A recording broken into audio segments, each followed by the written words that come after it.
Today is the celebration of the feast of Our Lady of Mount Carmel, the patron saint of the Carmelite order, and calls our mind and heart to Mount Carmel in the Holy Land in the north. And it's a beautiful mountain right by the sea. And it's mentioned both in the Old and the New Testaments. And in the 12th century, a group of hermits kind of organized themselves. They'd been living on Mount Carmel, seeking a life of contemplation and union with God. And they became the nucleus of the Carmelite order. And they put themselves under the patronage of Our Lady of Mount Carmel, but also the patronage of the prophet Elijah. So the Carmelites are probably the only Catholic order, to my knowledge, that have an Old Testament patron to guide their spirituality.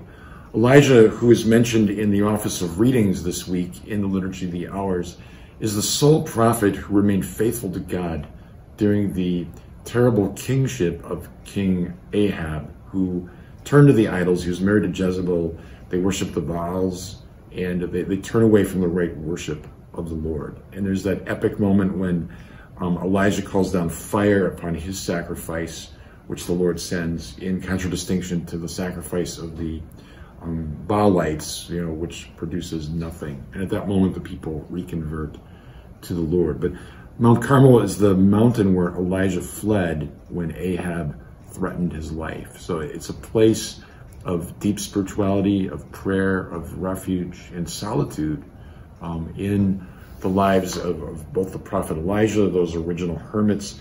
Today there's a beautiful chapel built over the site of Elijah's cave, and I've been blessed to celebrate Mass there.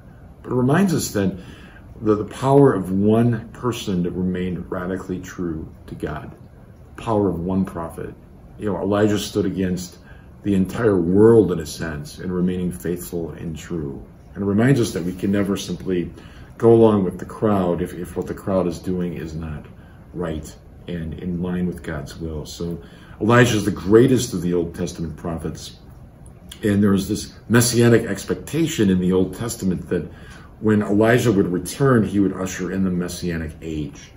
For that reason, St. John the Baptist is called the new Elijah. That his rising as the prophet preparing the way for Jesus is Elijah returning and preparing the messianic age, which of course Jesus Christ unleashes. It's why when at Caesarea Philippi, Jesus asked his apostles, "Who do you say that I am?" They say, "Some say Elijah, returned from the dead." So at the end of his life, Elijah is taken up into heaven in this fiery chariot as a sign of God's approbation of his radical fidelity. May that fidelity also mark our lives as we honor and thank Carmelites throughout the world for their beautiful vocation.